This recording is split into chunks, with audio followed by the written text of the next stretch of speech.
చంటి ఇక నేను వెళ్తారా పద అమ్మగారికి అయ్యగారికి చెప్పేసి వెళ్తాను. సరే అమ్మ పద లోనికి వెళ్దాం. ఇద్దరిని ఇంకా నీకు అట్లాగే మా అయ్యగారిని కూడా పరిచయం చేస్తాను అని చెప్పేసి చంటి లోనికి తీసుకెళ్తూ ఉంటాడు. ఈలోపే కేశవ ఫోటో కిందికైతే దిగి వస్తూ ఉంటాడు. ఇక తన ఫోటోలో ఉన్న ఆమెడ వెతకాలి అని ఆతృతతో కేశవ కిందికి దిగి వెళ్ళిపోతూ ఉంటాడు. ఇంతలోనే లోనికి ఇక చంటి, సింధూర, సత్యవతి ముగ్గురు కలిసి లోనికి వస్తూ ఉంటారు. వీళ్ళు లోనికి వచ్చేసరికి కేశవ అయితే కిందికి దిగి వెళ్ళిపోతాడు. అమ్మగారు అమ్మగారు అని చెప్పేసి చంటి పిలుస్తూ ఉంటాడు. కిందికి అమ్మగారు రాగానే అమ్మగారు మా అమ్మగారు వెళ్ళిపోతారంట ఈరోజు, రండి అమ్మగారు అయ్యగారు ఏరి అని చెప్పగానే అయ్యగారు ఇంత ముందుగా కిందికి వచ్చారు కదరా, ఏదమ్మా నాకు అవుపలేదు.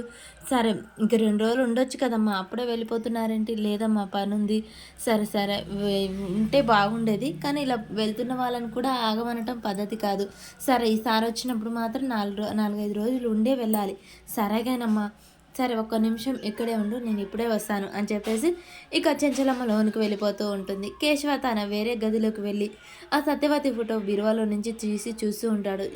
చూడండి, మీరు ఎక్కడున్నా తొందరగా మీరు నా కంట పడితే బాగుండు. మీరు దొరికితే నా కొడుకు దొరికినట్టే, ఖచ్చితంగా నా కొడుకు దొరుకుతాడు అనే ఆశ నాలో కలుగుతూ ఉంది అని చెప్పేసి ఫోటోతో మాట్లాడుతూ కేశవ అయితే బయటకు వస్తూ ఉంటాడు. ఈలోపే సత్యవతికి ఇక చెంచలమ్మ ఒక చీర, పూలు, గాజులు తీసుకొచ్చి ఇస్తూ ఉంటుంది. అయ్యో అమ్మ ఇవన్నీ ఇప్పుడు ఎందుకమ్మా అని చెప్పేసి అనగానే, పర్వాలేదు మీరు ఇచ్చినప్పుడు నేను తీసుకున్నాను కదా, ఇప్పుడు నేను ఇచ్చినప్పుడు కూడా మీరు తీసుకోవాలి, పర్వాలేదు తీసుకోండి అని చెప్పేసి సత్యవతికి అయితే అవన్నీ ఇస్తూ ఉంటుంది.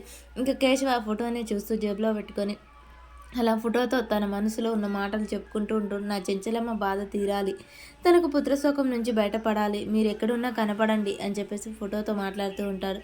ఇక సింధూర అలా చూస్తూ ఉండగానే కేశవ ఆ ఫోటోను జేబులో పెట్టుకొని బయటకైతే వస్తూ ఉంటాడు. ఇంకా సత్యవతి అమ్మగారు ఇక నేను వస్తాను, అయ్యగారిని కూడా కలిసి ఉంటే బాగుండేది, కానీ అయ్యగారు లేరు కదా, పర్వాలేదు మళ్ళీ సారి వచ్చినప్పుడు కలుస్తానులేమ్మా, ఆయన మీ అంత గొప్ప భార్యకు మంచి భర్తే ఉంటాడు అని చెప్పగానే ఇక చెంచలమ్మ అవన్నీ ఇస్తూ ఉంటుంది. డబ్బు కూడా ఇస్తూ ఉంటుంది. అయ్యో డబ్బు ఎందుకమ్మా, పర్వాలేదు ఖర్చులకు ఉంటాయి తీసుకోండి, చంటి మా దగ్గరే ఉంటున్నాడు కదా, ఇక మీకు ఖర్చులు అంటూ వస్తే డబ్బులు దగ్గర ఉండాలి కదా, ఉంచండి అమ్మా, మీ అంత గొప్ప మనసు నేను ఎక్కడా చూడలేదమ్మా, అందరి బాగోగులు కోరుకుంటారు అని చెప్పేసి సత్యవతి చెంచలమ్మతో మాట్లాడుతూ, అమ్మ ఇంత మంచిగా చూసుకుంటున్నారు నా కొడుకుని, త్వరలో పప్పన్నం పెట్టించండమ్మా మీ చేతుల మీదుగా నా కొడుక్కి అని చెప్పేసి అనగానే చెంచలమ్మ నవ్వుతూ ఉంటుంది. సరే సరే తొందరలోనే చూస్తాను అని చెప్పేసి అనగానే, అమ్మ పప్పు అన్నమే కదా, నువ్వు అటెళ్ళు ఇటు వండి పెడతారు కానీ అని చెప్పేసి చంటి అంటూ ఉంటాడు. చంటి అమాయకమైన మాటలకు ఇక వాళ్ళ అమ్మ నవ్వుతూ ఉంటుంది. సింధూర కూడా నవ్వుతూ ఉంటుంది. చంటి పప్పన్నం అంటే అలా కాదు, మీ అమ్మగారు నీకు పెళ్లి చేయమని చెప్తున్నారు, అది పప్పన్నం అంటే అని సింధూర చెప్పగానే, పో అమ్మ నాకు సిగ్గేస్తుంది, అప్పుడే నాకు పెళ్ళేంటి, చిన్నపిల్లగానే కదా అని చెప్పేసి చంటి అంటూ ఉండగానే సత్యవతి, చెంచలమ్మ, సింధూర అందరూ నవ్వుతూ ఉంటారు. చంటి నీకు సిగ్గుపట్టం కూడా వచ్చు అని చెప్పేసి సింధూర అంటూ ఉంటుంది. చెంచలమ్మ మనస్ఫూర్తిగా తల్లి కొడుకుల బంధం చూసి నవ్వుతూ ఉంటుంది. సరే సరే అమ్మగారు ఇక నేను వెళ్ళొస్తాను, బస్కు లేట్ అవుతుంది, అయ్యగారు కిందికి వచ్చారు ఎక్కడ లేరేంటమ్మా అని చెప్పేసి చంటి అడుగుతున్నాను. ఏమో చంటి కిందికే దిగారు, బయటికి వెళ్తున్నారేమో అని చెప్పేసి చెంచలమ్మ అనగానే, అయ్యో మా అమ్మను పరిచయం చేయాలి, అయ్యగారు అలా ఎలా వెళ్ళిపోతారు, నేనున్నాను నేను చూస్తాను కింద ఉన్నాడేమో అని చెప్పేసి చంటి అయ్యగారు అయ్యగారు అంటూ ఉంటాడు. ఈలోపే కేశవ వేరే రూమ్ నుంచి బయటకు వెళ్ళి ఇక సత్యవతిని వెతకడానికి అయితే వెళ్ళిపోతూ ఉంటాడు. అయ్యగారు బండి శబ్దం విన్న చంటి, అదిగో అయ్యగారు బయటనే ఉన్నారు, అయ్యగారు అయ్యగారు అని చెప్పేసి చంటి పరుగున బయటికి అయితే పరిగెడుతూ ఉంటాడు. చంటి బయటకు వచ్చేలోపు ఆల్రెడీ కేశవ బైక్ స్టార్ట్ చేసుకొని బయటకు అయితే వెళ్ళిపోతూ ఉంటాడు.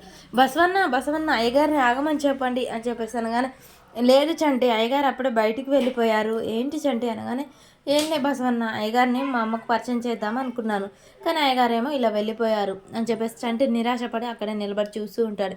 ఏంటి చంటి వెళ్ళిపోయారు మీ అయ్యగారు అని చెంచలమ్మ ఇంకా సింధూర బయటికి వస్తూ ఉంటారు. సరేలే అవునమ్మగారు, మా అమ్మని పరిచయం చేద్దామని అనుకున్నాను, కానీ ఈలోపే అయ్యగారు బయటికి వెళ్ళిపోయారు, మా అమ్మని పరిచయం చేయలేకపోయాను అని చంటి బాధపడుతూ ఉంటే, సరేలే అయ్యా ఈసారి వస్తా కదా అప్పుడు అయ్యగారిని పరిచయం చేసుకుంటాలే, ఇప్పుడు మన బస్కి లేట్ అవుతుంది, ఇక నేను వెళ్ళొస్తాను అమ్మగారు, నేను వెళ్ళొస్తాను అని చెప్పేసి చెంచలమ్మకి దండ పెడుతూ ఉంటుంది. అమ్మాయి గారు వెళ్ళొస్తాను, నా చంటి జాగ్రత్త అమ్మ అని ఇద్దరికి చెప్పేసి, అమ్మ అత్తయ్య సంచిటివి నేను పట్టుకుంటాను, అమ్మగారు మా అమ్మని బస్సు ఎక్కించొస్తాను అని చెప్పగానే, సరే చంటి తొందరగా వెక్కించి ఇంటికి వచ్చాయి అని చెప్పేసి చెంచలమ్మ అయితే వాళ్ళని ప్రేమగా సాగనంపుతూ ఉంటుంది.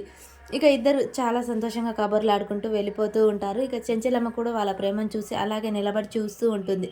ఇక సింధూర చెంచలమ్మ ఇద్దరు అక్కడ నిలబడి ఉంటారు. దూరంగా నిలబడ్డ సింధూర ఒక్కసారిగా వాళ్ళ అత్త ముఖంలో ఆనందం, సంతోషం చూడి మా అత్తమ్మ నాతోని ఎప్పుడైనా మాట్లాడుతుందేమో అని చెప్పేసి ఆళ్ళ అత్తమ్మ దగ్గరికి వచ్చి నిలబడుతూ ఉంటుంది. వాళ్ళ అత్తమ్మ వైపు ప్రేమగా చూస్తూ ఉంటుంది. సంతోషంగా ఉన్న చెంచలమ్మ సింధూర వైపు చూసి ఒక్కసారిగా కోపంతో లోనికైతే వెళ్ళిపోతూ ఉంటుంది. అది చూసిన సింధూర అయితే బాధపడుతుంది. మరి చెంచలమ్మ, సింధూర మధ్య ఈ వైరం ఇంకెన్ని రోజులు సాగుతుంది? ఎన్ని రోజులు ఇంత కోపంతో ఉంటుంది? ఆ తీర్పు అనేది ఎప్పుడొస్తుంది అనేది మనకు ముందు ముందు ఎపిసోడ్‌లో తెలుస్తుంది ఫ్రెండ్స్. మన వీడియో నచ్చినట్టయితే లైక్ చేయండి, షేర్ చేయండి, కామెంట్ చేయడం మర్చిపోకండి ఫ్రెండ్స్. మీరు కామెంట్ పెడితేనే కదా మనకు సపోర్ట్‌గా ఉంటుంది. ప్లీజ్ సపోర్ట్ మీ, కామెంట్ చేయండి.